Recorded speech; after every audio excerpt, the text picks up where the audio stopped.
Pittsburgh Steelers fans, welcome once again to the Behind the Steel Curtain family of podcasts. My name is Bryan Anthony Davis. You can call me Bad. Alongside me is my good friend Tony Defeo. You can call him whatever he will let you without beating you up. The last guy to beat you up is Tony Defeo, probably one of the nicest guys in the world. Tony, what's going on, buddy? I'm doing great. Don't ruin my reputation as being a jerk writer. I'm a jerk, but I'm doing really well. Steelers are 4-0, and it's a great way to start the second half of the season after that unexpected bye. Well, yeah, you know what? So I like to do this. I like to take the season and break it into 4 quarters. So the first quarter, 4-0. Since I have been a fan, I have never really seen them go 4-0. Now, I was a fan in 1979, don't get me wrong, but I wasn't following standings. I wasn't looking. I didn't realize that they were 4-0 to start the season and 7-0 to start the season in 1978, which is their record. I tell you what, this is definitely going to be a test going forward to see if they can get better than 4-0. But we're on the hangover. So we do a little bit of everything on the hangover. A hangover, Tony, it's simple. Sometimes a hangover is from you're out partying. Maybe it's your 21st birthday. Maybe you're out celebrating just good friends, a good time, a promotion at work, an anniversary, and you have a little too much to drink, but you had such a great time that it feels good the next day. Then there's that hangover, Tony, where you're drowning your sorrows, you're not feeling good. It is a bad hangover. It's one that you want to forget. And luckily, we do not have to forget. We can celebrate that Philadelphia Eagles game. However, Tony, there were times that I thought we were going to be at the other end of the hangover, face down in the gutter, especially in the fourth quarter. I have two thumbnails that I attach to the Steeler broadcasts here, to the hangover broadcasts. One is of people partying, and I have it labeled good hangover. So I use that when they win. I have not had an opportunity, and thankfully I don't want to have an opportunity to use the other one of a very sad man sitting in the Heinz Field stands all by himself, crying in his terrible towel. Right. I thought I was going to be breaking that out at one point yesterday. They were up 17, and it was slip, sliding away, Tony. What were your thoughts? Well, I mean, it was a kind of game that we've seen a lot from them. They got up, and it looked like they were going to put it away, and then the Eagles got right back in it, and they made a game of it thanks to some questionable penalties, some questionable defense, and Ebron's fumble there. But at the end of the day, they made it work, and I think there was a lot more to like than not like from yesterday's game. There definitely was, and I tell you what, the name of this show, it's titled Steelers Undefeated with a Hint of Apprehension. What's the apprehension? It's simple. When we love something, we celebrate it, but we're always worried that we're going to lose it. That could be a relationship. It could be a job. It could be anything. So when the Steelers are 4-0, we dread the fact that things could fall apart. And there is definitely apprehension surrounding the Steelers going forward. And we're going to talk about that. I just speak of the devil. I got to tell you, I got to bring this up. Right before we went on, and I was about to say this to Tony, but we were rushed before we went on. I was about to say to you, Tony, I have not seen a certain beloved member of our BTSC family in a long time pop up. Have not seen them whatsoever. And I was going to ask you, because I was wondering, I'm like, where's Dennis Sheridan? Yeah. Then all of a sudden, and I'm not kidding you, this was less than 10 minutes ago, this was going through my head. And all of a sudden, we get a super chat from Dennis Sheridan, $5 from Dennis. Thank you so much, Dennis. We love you, man. And this is a message of love. Please send love and prayers to Tunch Elkin, diagnosed with ALS. I got to tell you, this news hit me like a ton of bricks. So Dennis, thank you. And we are definitely going to do that. When I heard that Tunch was diagnosed with ALS, it was really rough on me because Tony, I remember when he was a rookie playing for the Steelers out of Indiana State. And I'm like, what kind of name is Tunch? and I've never heard anybody else named Tunch before. And he was a guy that grew into being a Pro Bowl player for the Pittsburgh Steelers. He was there a lot of years. Then he goes off for 1 year to I believe it was the Green Bay Packers for 1 year. Wolf went to the Vikings for 1 year, but Tunch went to Green Bay. And then he came back as a broadcaster. And he has been the heart and the soul of the Steelers broadcast team, along with Wolf, along with Bill, for a long, long time. And I got to tell you, when I heard this, it was devastating. I have known some people, and not a lot of people, but I've known some people afflicted with ALS, and it is a devastating disease. We learned a lot about it maybe 5 years ago with the Ice Bucket Challenge that went around to try to raise money for ALS and teach about ALS. It is something that Tunch is in for a fight. So we are definitely going to throw out major thoughts, prayers, love, blessings to Tunch, to the Elkin family, Pittsburgh Steelers as well, because this one hurts. Tony, when you heard that news, what were your thoughts? Oh, it was sad. Sad because he's been such a part of the organization for 40 years. I mean, he's like I said on Saturday on my show on Saturday. He's one of the many unsung heroes from the 1980s that came along right when the 70s Super Bowl era ended, and he had a nice career here. But you know, he didn't maybe have the success that you would like a player and a person like that to have as as far as championships, but. He had a great run here, and he's been a fixture in the broadcast booth and with the Steeler network since the late 90s. So he said he's going to fight it. He's always been a positive guy, and I know one thing: he's going to give it the best he's got. He definitely is. So let's just keep our fingers crossed, our hands together for Tunch, a very spiritual guy. I love listening to him. I listen to him almost daily because from 10 to 12, I know the locker room with Tunch and Wolf is going to be on. Right. And when I'm not checking out the BTSC family of podcasts, that's where I get a lot of my information. Pittsburgh radio. I definitely go on actually both stations and I check it out. And so really, it's they're very special members of the Steeler family. Now, back to Dennis real quick. So the reason I was thinking of Dennis right before we went on, because my kids were yelling and screaming at each other in the background. They're 13 and 11. They like to fight each other. They're fantastic kids, but they seem to just want to fight with each other. They're at that age. And I was about to go and scream at them. And then I actually thought of Dennis, because Dennis sent me a message once when I was talking about grounding them for yelling during a podcast, and he sent me this message saying, Bryan, just basically turn the other cheek and feel blessed that you have kids making noise in the house. It was something to that. So that is something that I have always kept in my heart for about 6 months since he sent that message to me. So Dennis, I love you, man. Just like I love all these names that I'm seeing in the live chat right now. We have over 69, and most of them I know. And if I don't know you, I'm going to know you, because this is what these shows are all about. These shows are, I'm going to tout BTSC for a second.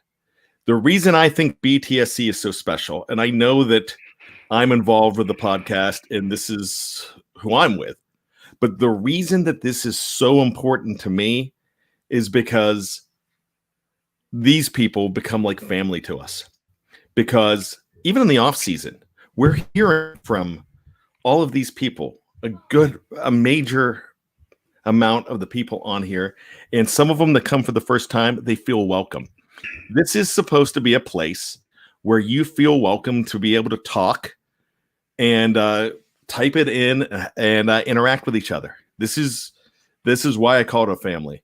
So when I see names like Kenneth McNair Jr. on there, Ken goes back to our days with Blog Talk Radio, you know. When I see Ken on there, and when he misses a show, or every once in a while, I'll get a text from him, and it's awesome. I mean, I'll get a personal text from him, and I love it. I see Kathy Ford with Black and Gold Hearts, Nathaniel Zarate, Gyro, Bill Davis, not my dad. My dad's Bill Davis, but this is not my dad, Bill Davis. Mount Sinatra, someone I'm getting to know. He's new here, but he just mentioned he feels like family. We have a Brazilian fan here now too, and you know we have we have so many fans here, and I got to bring up Dennis again. Can I smoke and drink here too? You can do anything you want, Dennis. You don't know right now if Tony's wearing pants during this broadcast. You don't. But feel free to be you. There's only one way to find out. Jared Devil's on the line. Ezra, just me. I mean, if I haven't mentioned you mean a lot. Sir Bradley's here from Mexico. Sean Manahan's a big fan. From Brazil, I'm going to try this one. Tony, back me up. Guilherme Negre? I think it's a pretty good effort. And then and a member of our live chat that became a member of our BTSC podcast family, Mark Davison's in the house too, from down under from Australia, right? Yeah. So you know what we're going to talk about right now? We're going to talk about the Pittsburgh Steelers being 4-0. Haven't seen it since 1979, and that's pretty awesome. Now, look, not everything's perfect. When the Kansas City Chiefs were 4-0 until they lost yesterday, and they had some games that they almost lost early this year too. That happens all the time because, like Tony used to always say, the other team's getting paid too. Remember that quote you used to say all the time? Absolutely, yeah. I mean, other teams getting paid. They're on scholarship too. It's all the same sentiment. You know, as you said, the Raiders beat the Chiefs in Arrowhead yesterday. Who saw that coming? It's just a tough league. So, your thoughts of yesterday's game, Tony? Let me bring out a name before we do anything. Travis Fulgham. You didn't know his name going in, did you? I had never heard of him. I thought that would be a major weakness for them, the receiving core. Yeah. I mean, how many people are Wednesday morning going to be trying to pick him up on fantasy football? Absolutely. Know, how many people are going to be trying to pick up Chase Claypool if they didn't already have him? I had him, and I started him. And I started him against my buddy who was sitting right next to me. And he's a guy that he does not want to know. He's weird with fantasy football to the point that he does not want to know until he's not going to check his score until after the 1 o'clock games are over. He doesn't check his score. And I said, look, I know you don't want to know. I just got to tell you, I started Claypool and I'm playing you. And he's like, I'm like, that's right, baby. Well, I have a better story. Because of all the COVID reschedulings and postponements, I ran out of receivers and players and Julio Jones was out and Michael Thomas. So I picked up Chase Claypool at 10 o'clock and I said, I might as well just start him on a hunch. And obviously it was the best move I ever made in fantasy football since a couple of years ago when I said to my uncle, I hear this Patrick Mahomes might be okay. And then we got him and we won the championship. I got to tell you. So, with all of that being said, the Steelers go out to a 17-point lead. You're actually sitting there in your head and you don't want to say it out loud. You're thinking, okay, they've got this.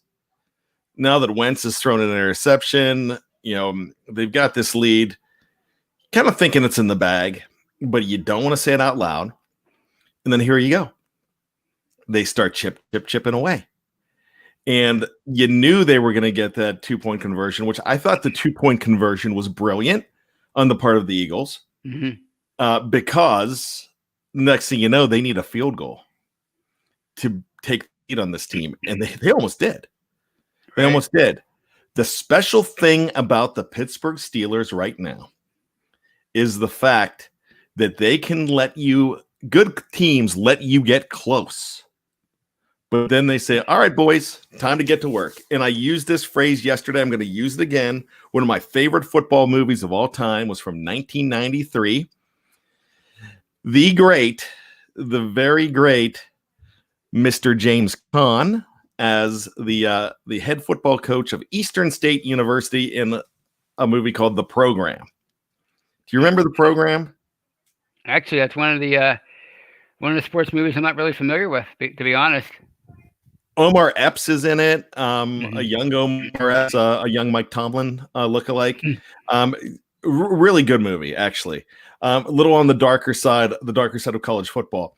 But the quarterback used to come in, and the quarterback was he was a Heisman Trophy hopeful at the beginning of the season. He had all this hype, but he had these demons from his background, and he took to drinking and stuff like that. But he would come into the huddle, and when it was time to get serious, he'd be like, "All right, boys, let's put the women and children to bed and go looking for dinner." And then they'd go out, and boom, that's kind of the way I felt about Ben Roethlisberger yesterday. Let's put the women and children to bed and start looking for dinner. And what they did, they just got it done. And so this is what makes this team a little more special, because we saw 2 years ago, the last time, remember, they broke the streak of 24, 25 games without scoring 30 points. The last time they scored 30 was the game they let slip away, December 2nd of 2018 against the Chargers. Right. And they let that game slip away. I know there was some penalties. Everyone's going to bring up the offside penalty that wasn't called. I agree. But you could also bring up the fact that playing a Keenan Allen with a linebacker, and that's exactly what the Eagles did yesterday on Chase Claypool. Right. Exactly. Actually, so that actually went in our favor. So the last time that happened, they saw it slipping away, and they could not go looking for dinner. This is a different team, and that's what makes this team 4-0. Because remember, they almost lost against the Texans too, but when it was time to tighten up, they're like, all right, boys, we got this. So plenty of bright spots yesterday too. Let's start with, before we get into the bright spots, I know we talked about Chase a little bit. Let's start real quick with the defense. Tony, front seven looks pretty darn good. There's some current concerns in the secondary. How concerned should we be? The way, and I'm not the first person to say this today. It's people have been saying it all day. But the way they're calling, or they're not calling holding penalties, that's just a bad deal for the Steelers with what they love to do, which is get after the quarterback. And T.J. Watt's pretty much unblockable on every pass play. We've talked about that before, and Bud Dupree's not far behind.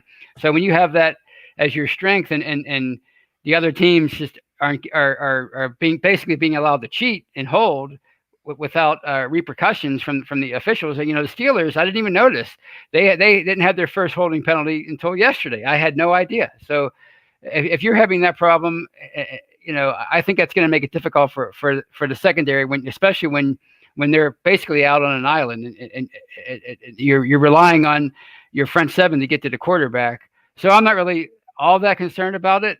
And the thing is, even with all the trouble they had yesterday, they still got to Carson Wentz 5 times. They sacked him 5 times, and they took the football away twice. So they're doing the things on defense, even though they're struggling, giving up yardage, or struggling on third down. They're doing the things that a modern defense needs to do, and that's get after the quarterback and take the ball away.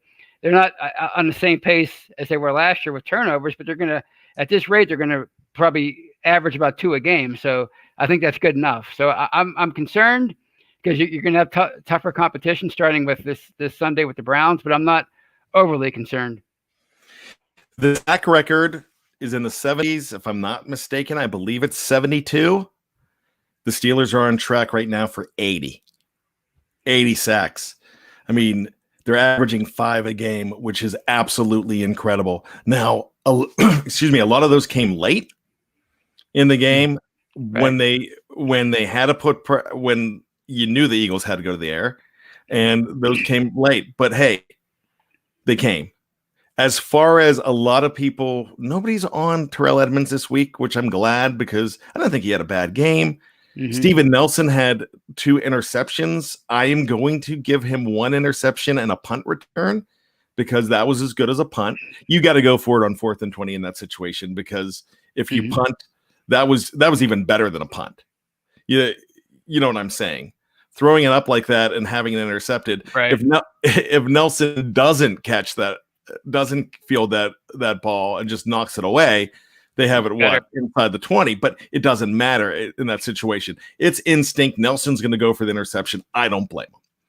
So I thought Terrell Edmonds had a decent game yesterday. Hayden, I don't agree with one of the pass interference penalties on Hayden. I think I agree on the other one. A lot of people are on Minka. People are on Minka as well.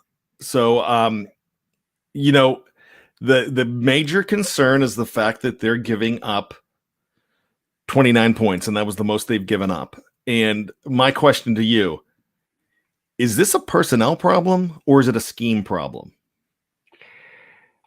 I think it's more of a scheme problem because I think their MO is getting after the passers. They're really aggressive that way. So they love the blitz. So I think the secondary is I don't want to say being exposed, but they're definitely being compromised a little bit. And as we talked about before, Minka Fitzpatrick, he's more of a center fielder this year, and they're not throwing his way this year. I think they said before yesterday's game he was only targeted 10 times all year. They're not throwing in this direction, so he can't be the playmaker that he was last year.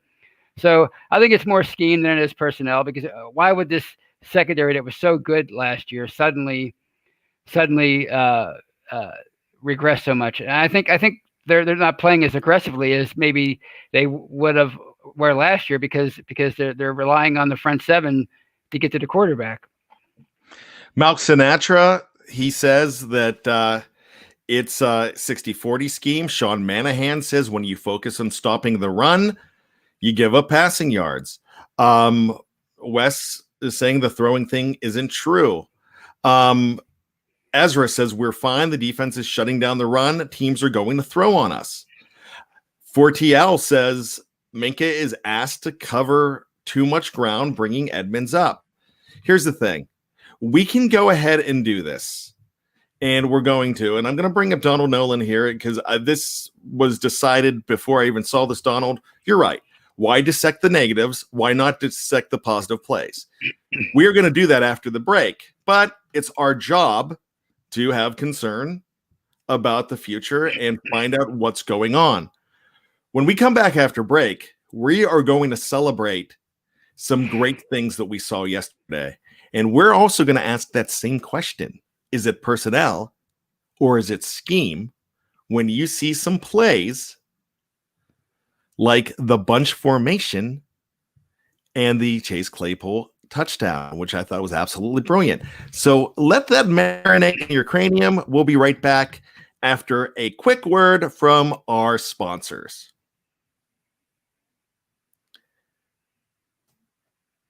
Welcome back, Pittsburgh Steelers fans. It is now number 2. Yes, it is the Steelers Hangover Part 2. Thanks for sticking with us, my friends. And what we're doing here, Tony, Defeo, and I are celebrating the big win against the not against the Pittsburgh Steelers, against the Philadelphia Eagles yesterday.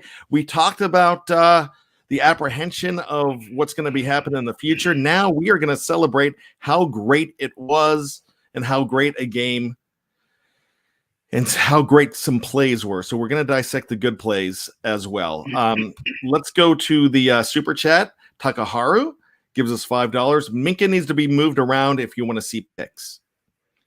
Thanks for the $5, Takaharu. I appreciate that. Tony, what do you think? I agree. I think he does, but maybe it's something they don't want to risk right now because they're relying on him to be a true free safety and to stay back and play coverage. So I think he's right, but I don't think they're willing to risk that right now because they want to protect the back end of the secondary. All right, we talked about everything that concerned us. And Dennis Sheridan says we beat ourselves last year bad, not so much this year. And I agree. Ben Roethlisberger is definitely back. This is probably my favorite version of Ben that I've seen, especially when he's 10-1. I really feel like he is the guy right now that is putting the women and children to bed and going looking for dinner. And the reason I feel that he's that guy, he has made the comment he wants to win a Super Bowl for the guys on this team that didn't win a Super Bowl. He wants to win one for the rookies. And I believe him. He wants this. He trusts Chase Claypool now more than ever. Chase Claypool is in his confidence. He is going to get a lot of balls thrown his way. Juju's still going to get balls thrown his way. Deontay Johnson, when he's healthy, will get balls thrown his way. Eric Ebron had a fumble yesterday, almost a second one that they called an interception. We will talk about that. We'll talk about them later, the officials, but he's still going to throw the way Eric Ebron. These guys are allowed to make mistakes. Erica J says Ben is motivated. Yes, he is. I think Ben's always been motivated, but Ben is feeling that he knows all about the window. He knows that this is the time, and he knows that this is the team that can do it. The one thing that you've got to look at, though, and the big thing that you've got to look at here is, yes, he's got all the weapons that he's ever had, but the plays are a whole lot more innovative, and that goes down to the fact that Randy Land has gone north to Canada, and not just north to Canada with Chase Claypool, he's gone north to Mark Canada. So that's the thing. They are more innovative on offense than I've seen them in a long time, Tony. Would you agree with that?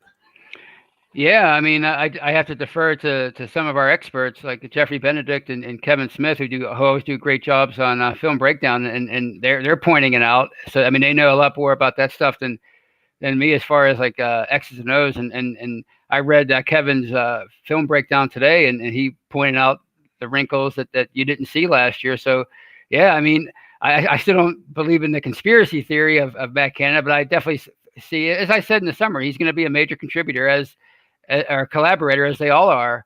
All the assistant coaches, they're going to collaborate on that offense, and you can see his fingerprints all over the schemes and the formations this year. So I got to be fair. I asked this question: is it scheme or is it personnel on the defensive side? So is it scheme or is it personnel on the offensive side? Well, I mean, I think I hate to be wishy-washy, but I think it's a little bit of both because you have so many weapons. You have Ben back, and he's in his 17th year, and he probably knows more about football than a lot of people will ever forget now after all these years or whatever I'm trying to say. But whatever, I think I mangled that metaphor. But anyway, I think it's a combination of both. You have all the weapons. You have Ben coming back, and he has just such a grasp of that offense after all these years. And then you have Canada's influence and his wrinkles added in. So I think it's a combination. It is a combination, and I just set you up for that one. But here's the thing. Not just the fact that it's scheme, which is better, personnel, which I think is very good. There's a lot of guys that we haven't even mentioned their names yet. But it's also maturity from young players and unselfishness, unbridled unselfishness. So I want to bring up, I can't call him Kenneth McNair Jr. I got to call him Ken from Jersey, because in our Blog Talk Radio days, it's Ken from Jersey. And Ken says, don't forget about James Washington. He draws a lot of PI calls. Stats would be better if he wasn't interfered with. So, Tony, I'm going to say this. When I read this, I say you're absolutely correct. But when I say unselfishness to this team, about this team, I'm telling you, I don't think that stats matter to this team except for the win column. Right. I think that's all that matters right now. You don't see Juju coming off the field and kicking his dog Bougie. Well, Bougie wears the pants in that family. You don't see him knocking over a water cooler if he's not getting them. He's happy with the win. Some people were trying to say that Juju was unhappy that he's not getting fed the ball more. I don't believe that. Where's the evidence? Yeah, I haven't seen it.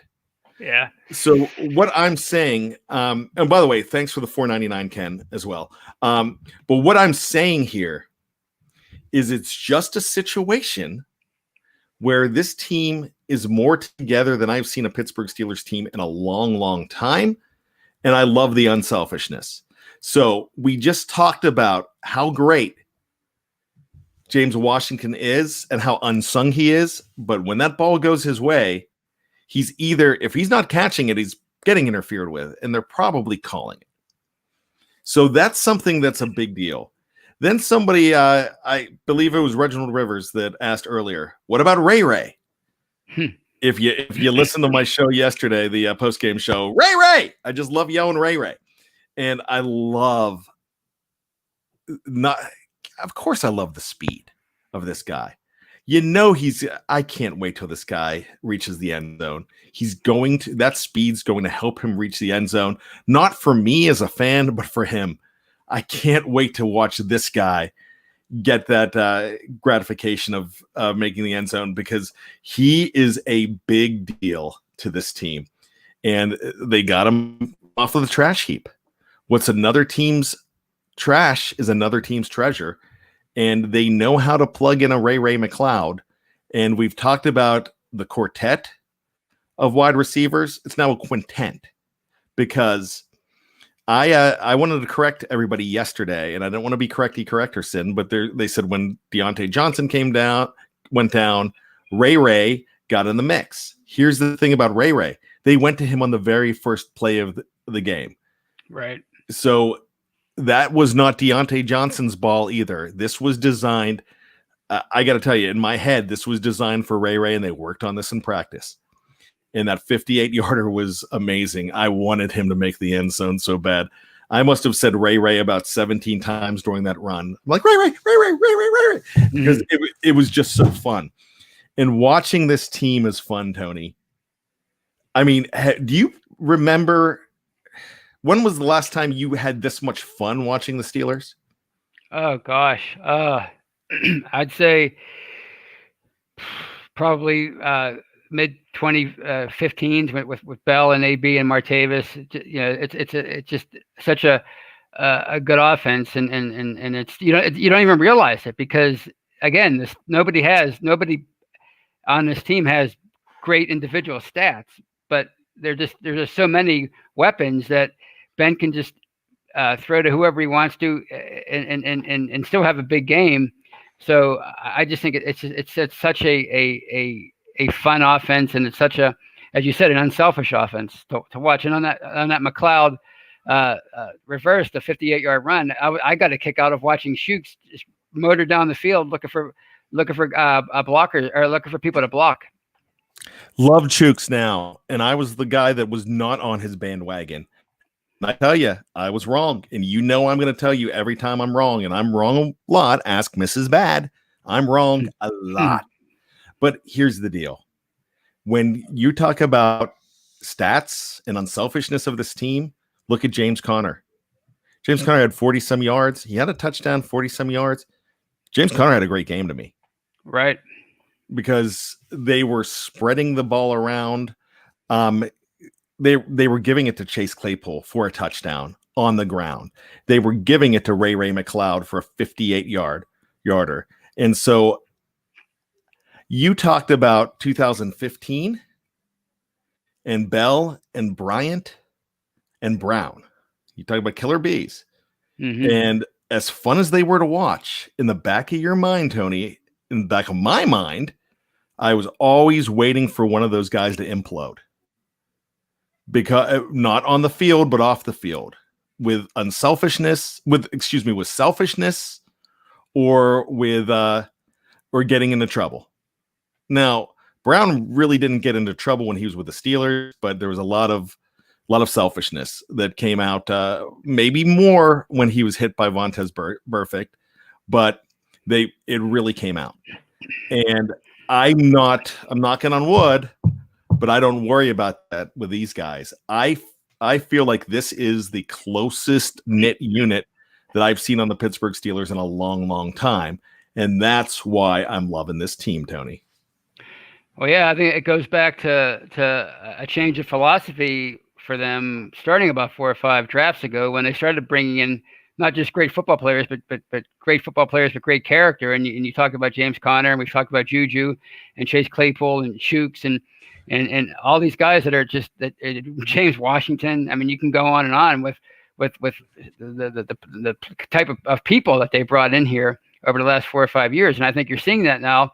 Nobody cares. You know, Chase Claypool, it was his day on Sunday against the Eagles. Well, it's because he's the new guy on the block. He's your typical stud rookie receiver that nobody knows anything about yet, and they don't. And he's just a big mismatch problem. So he's drawing all the bad mismatches that you saw on that last touchdown with the linebacker. So guys like Juju are drawing safety coverage, and Deontay Johnson, people know more about him now, and Ebron, people have to account for him. So now that Claypool's on everybody's radar, he's going to start drawing coverage, and that's going to open things up for other people. So it's just an unselfish group, and you're going to see a lot of players, not going to have the kind of games that Claypool did yesterday with 4 touchdowns, but you're going to see a lot of individual players have big games this year. I wouldn't be surprised if James Washington's the next guy that has a big game, because it's about creating mismatches now. There's so much talent on that offense that you're going to see that each and every week. Neither would I. And Mark Firestorm sums it up the best. Instead of most teams where one receiver gets 10 plus catches and a sprinkling of other guys with 2 and 3, we have 4 or 5 guys all getting 4 to 5 receptions. Hey, you can't plan for that, because like we said all the time, and this is something that Jeff says a lot, pick your poison. Right. Who's going to kill you?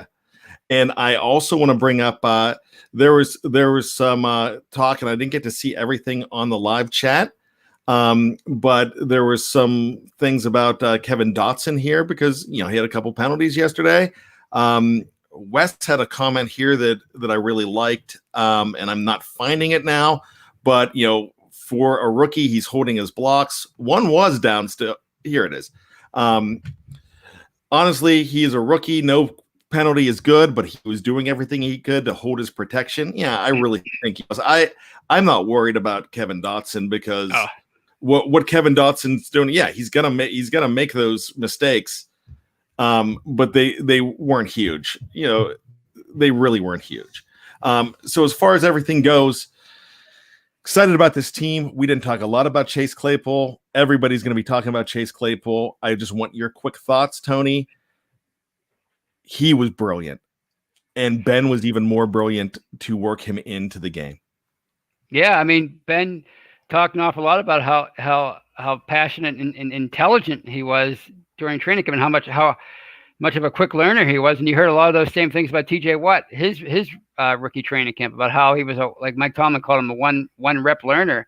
And you heard a lot of the same things about Claypool. And I think you're seeing how quickly he's starting to trust him with a lot of these plays. And you saw that yesterday on that final touchdown, where he pointed out to Claypool that, hey, you're on, I don't know exactly what he said, but he made it known that you're on a linebacker, or a linebacker's covering you, and be ready. And he knew exactly what to do. So I think it speaks well for the type of, again, it goes back to the kind of character that he is. And you saw that last year when he led the league or he led his team in, maybe it was his junior year in special teams tackles. He's just a great all around football player, and shame on us for questioning that pick, I guess. I mean, it's still early, but he's one of the most exciting rookies I've seen in a long time. Okay, we are going to take 3 questions for the show, Tony. Only 3, because we're getting ready to wrap everything up. So the next 3, you get the spotlight. So there you go.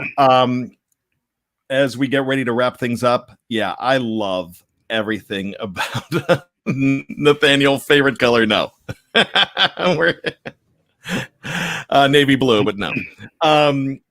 But I love everything about Claypool. I think he has a bigger burst of speed than anybody, really. That I've seen in a long time. I mean, a lot, but I mean, for a big man, he's a lot faster than he looks. Donald Nolan, any news on Pouncey DeCastro injuries? We're going to find out tomorrow, Donald. I know we've been really in the dark on that. And I have not heard the news on that. Big Marv asked the same thing. We just got to hope those guys get back. Right. Because Wisniewski doesn't look like he's ready. He might be close, but definitely. Go ahead. Oh, no, I'm not really that worried about DeCastro, even though he's probably their best lineman, but Dodson's looked so good filling in for him. I'm more worried about Pouncey because of the backup center situation with Wisniewski being out. To me, that's more of a concern. I can't argue with that. So we will find out on the Mike Tomlin press conference tomorrow. Check out that recap with Jeff Hartman immediately after the press conference. And that's how I get my Mike Tomlin news, because I don't get a chance to listen to that during the 12 o'clock hour, but I can listen to Jeff wrap it up. Wes, big fan of the show, big friend of the show. What's your biggest concern against Cleveland? I'm going to say this quickly. I think it's Kareem Hunt and that running game. Nick Chubb's not there. That's good, but Kareem is pretty lethal. Tony? I have to go with Myles Garrett. I think he's we talked about him a couple weeks ago. He's on par with TJ Watt this year as far as defensive player of the year candidate. So I think whoever, Big Al's going to have his hands full, and he's not had a great past against him. So I think I'm worried about Myles Garrett. So there's two questions that I'm not going to answer, and they're both from Dusk Thunder 9, and it's, will Claypool have another monster game, and is Claypool our best wide receiver? The reason I'm not going to answer that, I want you to tune in on the audio-only side tomorrow morning after 5 a.m. and check out Michael Beck and the live mic, and those questions will definitely be answered on that show. I believe pretty strongly that Claypool is one of the 5 best receivers on the Pittsburgh Steelers. I'm going to say that. I think he's pretty special, but let Mike answer that question for you. So the last one we're going to check out here is Charlie Doyle. Charlie asked, will Ben fix his deep throwing woes? Tony, Ben said today that his arm feels stronger than it's been, and he has to get those deep throws under control. And I think he can. What's your thoughts on that? Yeah, the fact that his arm does feel strong gives me confidence that he will. I mean, that's his favorite thing. I've said that before. That's his favorite thing to do is throw deep. So he's going to figure that out. It's just a matter of time. I definitely think that as well. This isn't a question, but we're going to wrap up everything with this. Dennis, one more time. His prediction: Big Al rips his helmet off and beats Garrett with it. Well, that would certainly be would provide us with some great content for next week. Yeah, wouldn't that be the story that you would see all throughout the course of the following week? Yeah, that means Tony and I are going to be on the offensive line for the Steelers next, because everybody's going to be out. So there you go, Tony. So much to talk about. We're going to be talking about so much more about the Cleveland Browns coming up tomorrow and all the way up until game time. There are so many shows to check out. Like I said, check out the live mic. Check out Jeff's show as well. And tomorrow night on YouTube, check out the Sco Bros. As always, great entertainment all the way around. You definitely need to check out on Wednesday, Know Your Enemy. They're going to have some, I don't know their names. I have them, but there's going to be some fellas from a Cleveland Browns website that very good at breaking down film, and we're going to get a lot of great information. If you haven't checked out Know Your Enemy each and every week, we bring an expert from the opposing side for this week's game. And I tell you what, I think it's one of the most fantastic shows. And I got to tell you, Michael Beck and Jeffrey Benedict stack up with the experts from the other teams fantastically because these guys know their stuff just as well as everybody else too. It's great to have all those great minds. I'm not an X's and O's guy, Tony. I was on that show last week. I held my own, but I tell you what, I respect what those guys do, and that's becoming one of the must listen to, must watch shows on BTSC.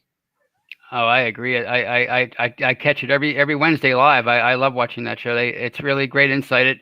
I steal a lot of their stuff from my show. I'm not going to lie, I do. Well, it still pales in comparison to Steelers Brunch with Tony on Saturdays, which is one of my favorites, actually. And I'm not saying that because you're on the air, because I just love that show. It has a lot of heart, and it's a great show as well. Well, that's I can't disagree with that. Thank you very much. I'm gonna get one of those. I'm gonna get one of those T-shirts or suit jackets with Tony's face all over it. He's my buddy. So there you go.